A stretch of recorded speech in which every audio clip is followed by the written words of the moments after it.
Yo, Still Mills, what's the deal, man? Heading to this job site, man, so I can do the damn thing, man. But yo, peep game, man. I want to talk about Demetrius Andrade, and motherfucking what's next up for him, man. I've heard rumors of him and Chris Eubank Jr. That is the perfect fight for that dude. And it's the easiest fight to make, to really gauge him and put a solid name on his resume. Because I think Liam Williams, that was a really good test for him. And like I said, I made a video about that when it was first announced. And I was like, he's gonna get pushed. It's gonna be a lot harder than y'all think. It's gonna be a lot harder than y'all think. And sure enough, he took that man in the deep water and had Andre not necessarily, yeah, in spots looking vulnerable. Him beating the caliber of a Chris Eubank Jr., that could put him in position of where Canelo can come down off of that high horse he on and be like, all right, that's a good win. But that's a hell of a fight as well. Like that's gonna be a tough win right there, man. Eubank, he doesn't seem to fade down the stretch to me. He doesn't see, his endurance is actually pretty good.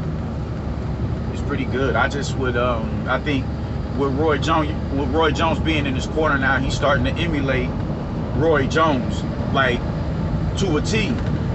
But he doesn't have the reflexes of a Roy Jones, so he can't get out of the way of a shot like a Roy Jones. He doesn't have the upper body movement of a Roy Jones. He doesn't have the counter punching of a Roy Jones. He has the fast hands, most definitely. Man. I think Chris Eubank, not Chris Eubank, but Andre can hurt him, you dig? And he can't afford to eat shots early like he did in his last fight, because Andre is a fast starter. He's a fast starter. So he can't afford to go in there and eat those shots that early in the fight against Demetrius Andre, because it could be detrimental. He can get clipped with something and not recover till the mid-rounds. And by then it's too late. You possibly done got knocked down, or he's just worked up a sizable lead on you. So we ain't gonna go into a breakdown or nothing like that. I just think that Hearn should go out of his way to make this fight happen, because Charlo seems to be reluctant on not fighting Andre, unless they got something going on behind the scenes to where Charlo is gonna go for it after he stretches out Montiel. But I doubt it. Charlo just isn't chasing. He's not chasing greatness like that. He wants a bag. That's a different story though. But yeah, I think that's a great fight. It's an easy fight to make. There should be no reasons why this fight shouldn't be made. There should be no reasons why this fight cannot get made. Eddie Hearn, get on the horn and make that shit happen. Make that shit happen. And I'm sure Chris Bank Jr. would gladly oblige you. Gladly. That's a solid fight. That is a real good fight. And it's a really good gauge to see where Andrade is at as far as the elites in the division. Because he hasn't had that elite, he hasn't had a name comparable to Derevianchenko. That's one thing that Charlo does have over him. Derevianchenko at 60, Julian Williams at 54. So, Hearn, please make that fight happen. We need it. More than us, Andre needs it. So, yeah. But, next, we got to talk about what the fuck going on with Bud. What he's doing, man. I know that brother's sick right now, man. I know he is sick right now. I know words can't describe what's going through that man's emotions right now. I know he is in his feelings, and he has every right to be. has every right to be. The two names mainly that had been in the scope that Bob was even willing to accommodate for a fight with him, they're fighting each other. And once again, Bud is left out in the cold. And who the fuck are you to sit here and say Sean Porter and him wouldn't be a pay-per-view? That's what I really want to talk about. Who the fuck are you to say? Sean Porter, people are familiar with Sean Porter off of his fight with Earl Spence. Is he the name that Earl Spence is? No. But alongside of Terrence Crawford, that could easily be, I don't know, with the views that he averages on ESPN, you know, I'm sure you can get 150,000 buys, maybe 200,000. You can get that. I think you can be able to get that with them two. But the thing is this, they're not willing to come down on the pay-per-view prices. I don't know if that's just a deal that they have with these cable networks or whatever, to where if you buy this fight, I don't know. I'm not economically savvy. I don't know about all this shit, but a lot of these pay-per-views flop because y'all expect more of them than what they are, and a lot of that is due to the price range. A lot of that is due to the price range. The Charlo doubleheader, like, that was understandable because you was getting both Charlos on one card. That was understandable. But a lot of these other pay-per-views, like, I mean, shit, Wilder and fucking Luis Ortiz. What the fuck was y'all thinking about putting that on pay-per-view? You dig? Like, y'all have to get into this mind. Y'all gotta listen, man. It is too. We didn't have YouTube. We didn't have all these streaming networks and fucking pirating sites that you can go and watch these fights on. We didn't have all that shit in the 90s and the early 2000s. So you could get away with pay-per-view, but we didn't have all these other apps or whatever that gives you that created lanes for you to watch these big time fights. The fact that the zone even exists, it's gonna take a minute for it to really catch on in the American market, especially with a Canelo, where you only gotta pay $20 to watch this man fight. $20 to watch this man fight. The face of the sport. You think after a few years of him doing that, that shit isn't gonna start to create a snowball effect? To where niggas is like, why the fuck am I gonna watch this man fight for $50 and $60 and $70 when I can just go and pay $20 to watch this motherfucker over here fight who's the best man in the sport? It's common logic, man. Y'all keep trying, y'all keep going, y'all keep going with this capitalistic bullshit, and it's failing. It's failing. We're not creating superstar caliber talent like that. No.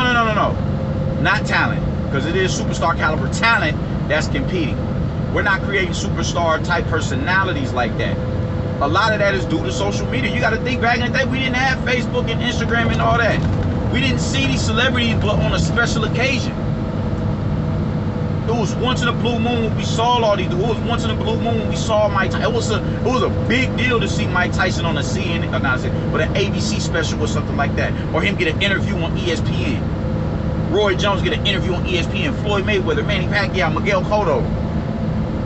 It was a big deal. Now you can just follow the niggas on Instagram and keep up with their training camps. They intentionally go live to watch, so you can watch what it is that they doing in their day-to-day lives. That takes away the allure of wanting to see them on a stage, because you see so much of them already.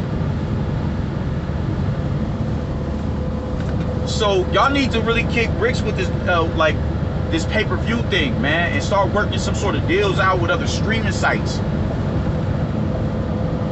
Because there should be no reason why you're not willing to get Terrence Crawford a fight with Sean Porter because it won't sell good on pay-per-view, to your estimation.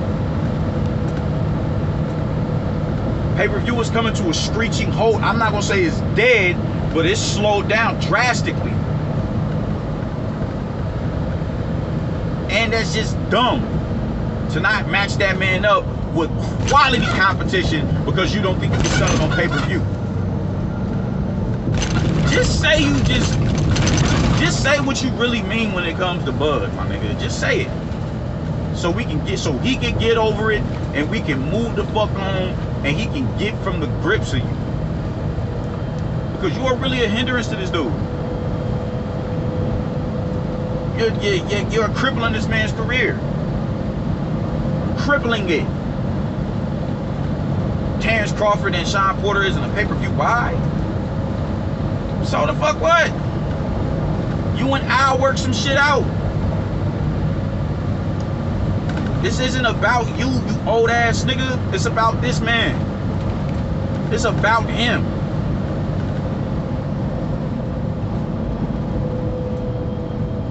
This is ridiculous, man. You don't want to give him a... You'll entertain Spence and Manny Pacquiao because you... Oh, that's going to sell on the pay-per-view.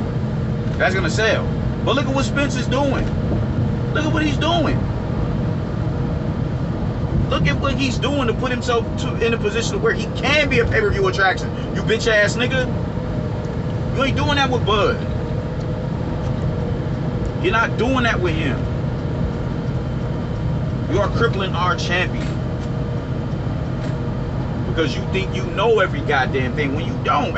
You dumb as fuck if you ask me. The simple common logic shit, you would think that shit, hey, yo man, like that shit will work. Let me, you know, let's get Bud in there with so-and-so. Yeah, let's do that. That's a good fight. Nah, it's not gonna sell any pay-per-views. You bitch-ass nigga. This is not about you with your cheap ass, bro. You keep trying to cash out on niggas and get as much money. Man, oh. With you trying to be the capitalist that you are crippling this man's career. You are getting him to do a point where he's going to be out of his prime in the next 2 or 3 years. In the next 2 or 3 years, that man is not going to be in his prime. And that's not saying that he's not going to be able to compete at a high level, because I damn sure think he will. But goddamn, this shit is annoying, man. It's annoying dealing with you. All the fights that's been available to this dude, it's the fact that people are, you can't even say that nobody's dunking him no more. We can't even make that argument. Spence is the only one who clearly came out and ducked Thurman, just the same way Thurman ducked Spence. But look at what Spence has been doing in the process of him ducking Crawford. He's a unified champion. He's beat, what? 3 quality caliber fucking welterweights. He's beat him. Now he's finna fight the cash cow in the fucking division. And I think they elevated Manny Pacquiao back to a champion, so that will be 3 belts. So you can't even be mad at him for taking the route that he took. It's logical. It makes sense. It makes perfect sense. The easy road for him got him to be a unified champion and face off with quality competition that Bud hasn't faced off with yet. You can't be mad at him for taking that path. We can talk all the shit we want, because it was corny. Why don't just take the easy road? Go get this easy work. We can talk all that shit about that all we want, because that shit was lame. But look at what look at the results of it. While Bud is up here talking about waiting to fight Josh Taylor, this man hasn't fought since November. Josh Taylor, 2 or 3 weeks removed away from his fight. If they fight, they're not gonna fight again until what, September? It's June, July, August. Yeah, about September. At least late August. So at this point, you can't even be mad at Spence for that. You had this man wait to fight a Josh Taylor, bro. A Josh Taylor. And he's not going to get credit for that win, because they're going to have something to say about him. His introduction into the division was Terrence Crawford. It's always going to be a way to demean this man and, to slight him. Fuck out of here. Let's stop bullshitting, man. Get that man to fight with Sean Porter. Who the fuck are you to say what's a pay-per-view buy and what isn't? Clearly the fights you thought was pay-per-view buys wasn't. So maybe you need to go against your own grain. Go out on a limb. And once again, who's to say that it has to be on pay-per-view? Work some shit out with Al. Work some shit out with his advisors to where you get it. It's not about you. Eddie Hearn has told Charlo, Andre can go over there and fight on your platform. I don't care. Let's just get him a fight. Why can't you do the same? Because you think you still the top dog running shit and your old is not. Every chance that I get to bang on fucking Bobbert, I'm banging on Bobbert. So old ass. You are destroying our champion's career. There's no reason why a man of this ilk should be talking about they need me, I don't need them. I'm a Hall of Famer. There should be no reason for that. Your fucking asses. This shit is sickening, man. It's sickening having to watch this man go through this shit while you sit back and laugh. Your career is solidified. As a promoter, you're one of the most remembered promoters. Your stint in boxing has been impeccable. With you just being at the helm of all the big fights up until Floyd decided to leave you and go over and build Showtime's roster. That run you had on HBO. And when that stopped, you found ESPN. You are good. You're solidified. Why can't you just get back to boxing and say, all right, I'm gonna do the right thing and let them do the damn thing? No. Because you're an old, selfish, pompous bastard. And I hate you. I hate your old. I don't get this, man. How you could just take somebody's career this man is a pound for pound caliber fighter. Literally, he's on everybody's top 5 because of what he did 3 years ago, 4 years ago. That speaks to the testament of this man's talent. Come on, for real? Y'all gonna put that shit right there? That speaks volumes to who he is as a fighter. Volumes. Before 5 years ago, there's still people who got him ahead of Earl Spence, and Earl Spence is doing way more work in the division. But because what that man did 5 or 4 years ago, that shit it was just remarkable.